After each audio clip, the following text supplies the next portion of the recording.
नमस्कार, स्वागत आहे तुमचं आपल्या डिलिशियस कट्टा या मराठी चॅनलवर। आज आपण हिरव्या ताज्या वाटाण्यांपासून छान टेस्टी असे डोसे करणार आहोत।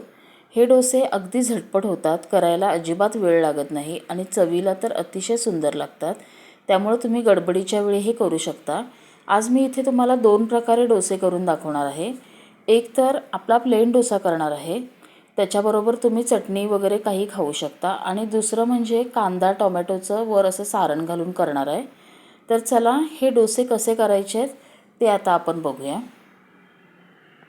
हिरव्या वाटाण्याचे डोसे करण्यासाठी इथे मी 1 वाटी आपला हिरवा ताजा मटर घेतला आहे। आता काय करायचं, हे का मिक्सरच्या भांड्यात घालून घ्यायचं।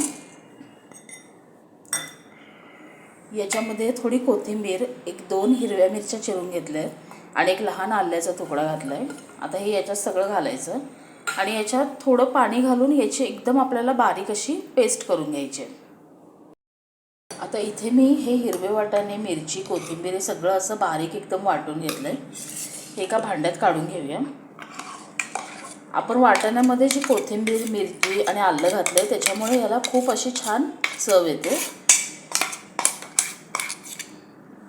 आता याच्यातच आपण घालायचं आहे त्याच वाटीने, ज्या वाटीने मटर घेतला होता त्याच वाटीने एकदम बारीक रवा असतो तो 1 वाटी घालायचा आहे। आता तुमच्याकडे जर बारीक रवा नसेल तर त्याऐवजी तुम्ही काय करा, जाड रवा असतो तो मिक्सरला 2-3 वेळा व्यवस्थित फिरवून मग याच्यात घाला। आणि इथे 1 पाव वाटी मी तांदळाचं पीठ घेतलं आहे। तांदळाच्या पिठाने छान डोसे असे कुरकुरीत होतात, त्याला चांगलं बाइंडिंग येतं। आता मिक्सरच्या भांड्यामध्ये आपण ज्याच्यात वाटलेलं त्याच्यातच पाणी घालून, याच्यात पाणी घालून याला मिक्स करायचं आहे। आपलं जसं डोशाचं बॅटर असतं त्याप्रमाणे आपल्याला हे ठेवायचं आहे। खूपही पातळ नाही आणि खूपही घट्ट नाही, डोशाच्या पिठासारखं याला फक्त आपण करायचं आहे। यात अजून जरा पाणी घालते।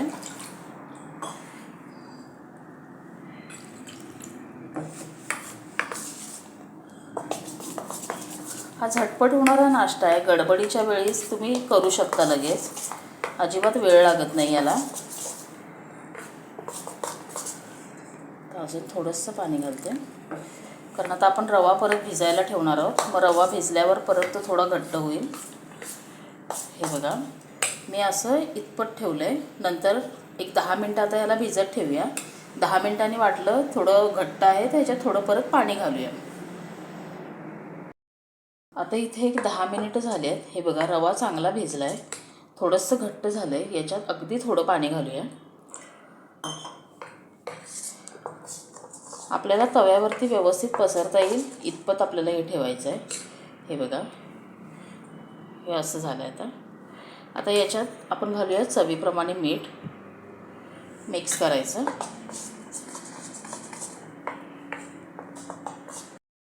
याच्यात अगदी पाव चमचा आपल्याला खाण्याचा सोडा घालायचा आहे। व्यवस्थित मिक्स करायचं आणि आता लगेच याचे आपण डोसे करायला घेऊया। आता बाजूला पॅन ठेवलं आहे, त्याच्या सुरुवातीला थोडंसं तेल घालून घ्यायचं आणि तेल आपल्याला सगळ्या तव्याला पुसायचं आहे।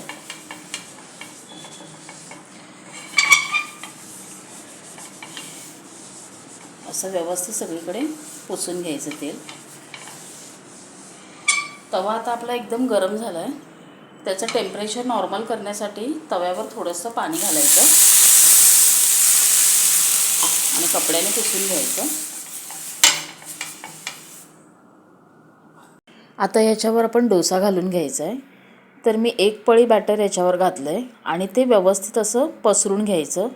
जितकं शक्य होईल तितकं पातळ पसरायचं। बघा, अगदी छान व्यवस्थित असं पसरलं जातं आहे। सगळीकडून व्यवस्थित पसरून त्याला एकसारखं करायचं। आता याची खालची बाजू थोडीशी भाजू देऊया। आता याची वरची बाजू कोरडी झाली आहे, याच्यावर तेल घालून घेऊया।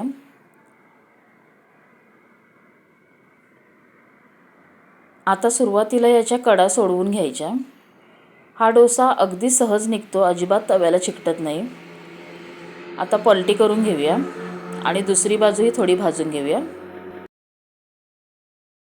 आता याची दुसरी बाजूही व्यवस्थित भाजली आहे। हे बघा, आता हा डोसा काढून घेऊया। आता दुसरा डोसा करण्या अगोदर परत तव्यावर पाणी मारायचं. अशाने डोसा आपला तव्याला चिकटत नाही, व्यवस्थित होतो. आता दुसरा डोसा तुम्हाला मी एक वेगळ्या पद्धतीने करून दाखवते. आता याच्यात परत एक पळी आपलं बॅटर घालून घ्यायचं आहे.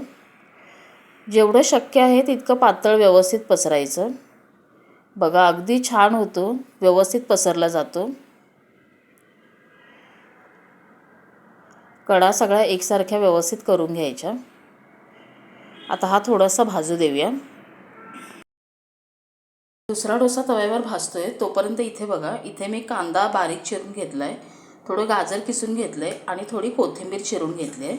आता हे सगळं मिक्स करायचं आहे आपल्याला. याच्यात घालायचं आहे थोडंसं मीठ. आता इथे मी थोडासा सांबार मसाला घालते. तुमच्याकडे जो मसाला असेल तुम्ही घाला. याने याला छान अशी चव येते. तर हे मिक्स केलं आहे आणि इथे थोडंसं शेजवान चटणी घेतली आहे. आता डोसा बघूया आपला. इथे दुसरा डोसा वरून कोरडा झाला आहे. थोडं तेल लावूया. मीडियम गॅसवर भाजायचं म्हणजे छान कुरकुरीत होतो.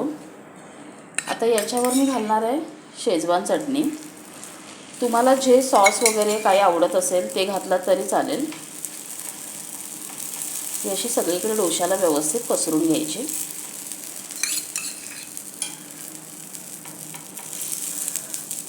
असं केलं तर तुम्हाला कुठल्या चटणीचीही गरज लागणार नाही, असंच खाल्लं तरी चालेल.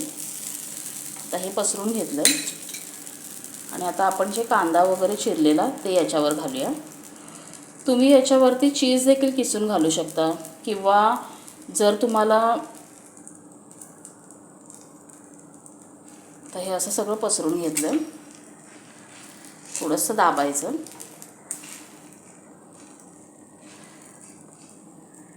तुम्ही चीज घालू शकता किंवा तुम्हाला जर पनीर किसून घालायचं असेल तेही घालू शकता. आता थोडीशी खालची बाजू व्यवस्थित भाजू देऊया. आता आपण दुसरी बाजूने नाही भाजणार आहोत, एकच बाजू भाजायची. आता याची खालची बाजू छान भाजली आहे, ते काढून घेऊया. आता हा आपला दुसरा डोसाही तयार झाला आहे. आता बाकीचे डोसे असेच करून घेते. आता इथे आपले सगळे डोसे करून तयार आहेत. हे तुम्ही सॉसबरोबर किंवा कोणत्याही चटणीबरोबर खाऊ शकता किंवा जर तुम्ही डायरेक्ट डोशालाच सगळं मसाले लावलात तर तुम्ही तसंही खाऊ शकता. माझी रेसिपी जर तुम्हाला आवडली असेल तर लाईक करा, कमेंट करा आणि जर माझ्या चॅनलला सबस्क्राईब केला नसाल तर माझ्या चॅनलला सबस्क्राईब करा.